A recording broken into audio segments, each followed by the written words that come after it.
So anyway, this video is going to be sort of a follow-up video of the first one I did. My good friend Nora just wanted me to maybe do a short 10-minute video of my history, of my sort of my past thus far, my journey, and really more talking about the key elements or the key pivotal points in my life that kind of led me to this point that I'm at now. So, like I said, brief past history was, I was adopted with my sister. We were both adopted it was an in-family adoption. My birth mother had suffered from scarlet fever, so she had brain damage from when she was a teenager or something. And this is just from, like I said, from what I've heard. You know, I don't actually know the whole truth. Our adoption was sort of this big family secret of some sort. So we don't really know. I don't know a lot of the details, but so these are some of the details leading up to my adoption. So my birth mother had an affair with her husband's brother, and he was in the military, and when they had already had a 3-year-old, and when he came back, she had given us, my sister and I, to her brother and his wife. And during that period of time when I was an infant, so before I was 15 months old, we were adopted. So before 15 months old, we had suffered kind of traumatic childhood things. We went through, like, I found out I had a broken femur before age 1. My sister, we both still struggle with a lot of different things, you know, having to do with our abuse, early childhood abuse. We were told that we used to get locked in the closet because she just, you know, couldn't handle, didn't know what to do with the stress of, you know, she had a 3-year-old, and then she had a set of twins, and it was an affair, and her husband was coming back from the military, and, you know, so she was under a lot of stress and that sort of thing. And so, needless to say, we still needed to be cared for, but she just was not, you know, in her right mind or capable of doing that at the time. So we were, like I said, given up for adoption, and she gave us to her uncle.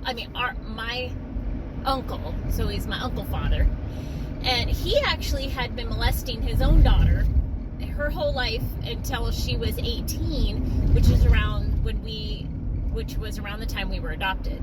So I guess she had told the wife, who is now our adopted mother, hey, he has been molesting me my whole life, and I just wanted to say something because I can't imagine not saying anything and then having this happen to, you know, these little girls. So she did say something. It caused a big old thing. She got divorced. She still gave us visitation rights because I think she didn't have a babysitter at the time. So the molestating sort of kept going on as far as that was concerned. And then but after a very short period of time, the abuse was the physical, the sexual abuse, I guess, sort of slowed down as far as that was concerned. But I think because we were, because of being so young, we didn't really understand, you know, that that's not normal, you know, or that, like, especially when we were really little. And so we were molested by, like, the neighborhood kids and, you know, and that sort of thing, babysitters, you know, other babysitters and that kind of thing.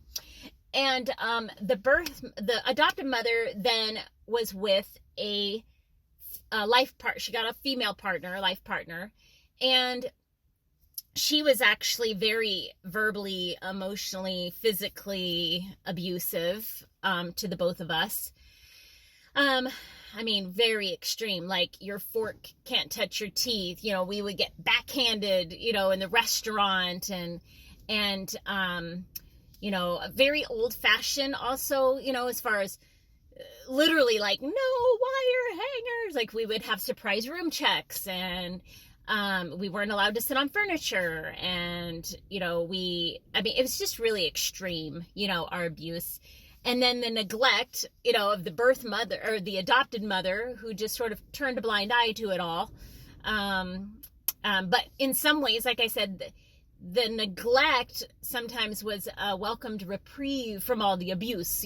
Just being left alone was pleasant, in itself. So I feel like I got used to I appreciated my time alone and by myself. And I think for the whole time, I know Nora wanted me to mention about like having a choice to be happy, because she was saying that, we all have our past. We all have reasons to not be happy. But at what point in time is it your choice to choose, what's going on? And for a long time, I didn't think I had any power to choose. It was sort of like, it was just my life and those were my circumstances. And it was like, find the sweet spot of tolerating it and, just figure shit out, just figure it out. And I think I was able to do this till at least 16 years old. I know I was probably 16 and a half years old when I just decided, I just can't do this. Nothing you're saying to me has ever been true about me. It's nothing you've ever done to me has ever been kind or thoughtful, or it was always something hurtful, harmful, endangering, neglecting, abuse. It's something not nice, So at 16, it was like, I can do bad all on my own, and in the moment of this same, I just got up all this courage, and I just was like, what would happen if I just decided no? Like, that's it. And I was like, well, I can't sit around and figure out what that is. And I just did it. I like turned around, walked away, and that was it. Like, I'd left the family at that point. I'd been on my own since I was 16. So even after that, though, the trails, the patterns of, like, even though I wasn't I wasn't in that situation, it seemed as though my life circumstances and situations and events kept mimicking the same exact environment, even though in my mind I was just like, I'm never going to be anything like that. I'm going to be so far from that. It's not going to affect me anymore. And went through therapy and drug, medication, drugs, alcohol, did everything I could to try to avoid it, and really got down to a space of saying, I'm in seeking so much happiness. I'm realizing even in the seeking of happiness, I'm still sort of avoiding, what is the true essence of what it is that I'm seeking. You know what I mean? Because it still wasn't exactly happiness, even though it was the gateway. I had to choose to be happy, but even that was sort of practice. I had to choose happiness. But eventually, even after I got everything, I mean, I was in my late 40s or my early 40s when I had gotten everything I thought would ever make me happy. Like, I did it. I got myself here. I followed all the rules. I got my soulmate, and I got the kids, they're all great. And I got a house, and I got my income, and I got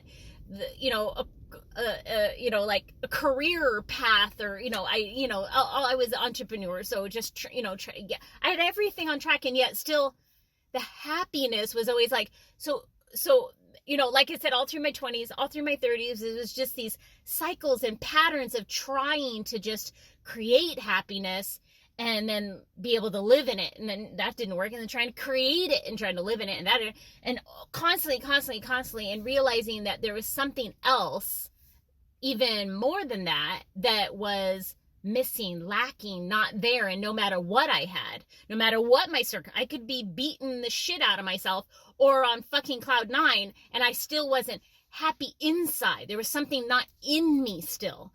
So that's what really led to my ultimate, transformation, was asking myself that question. And I think that was part of what the first video was when it was like, eating, was one of there was a lot of things that I used to give me little temporary bursts of happiness, and none of those lasted. That was like the emotional eating. And it was till I asked myself, what is it, that I am trying to get? What is it that I am seeking for? And it was this sort of, It's a state of being. It's a state of ease. It's a state of being. It wasn't something I can get, do, have, be, go.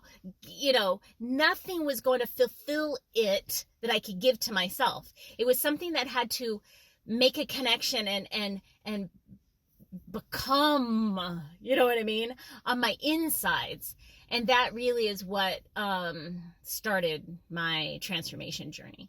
So that is my quick video. And so hopefully that's that, I don't know, helped in some way. And I think in asking your own self questions, and not so much just in your time of despair or dis-ease, but really sitting and just asking yourself, what is it that I feel I do not have, that I can't, and even asking, I remember asking myself, well, if I have everything, what else do I need? What am I missing? What else could I possibly want if I have everything?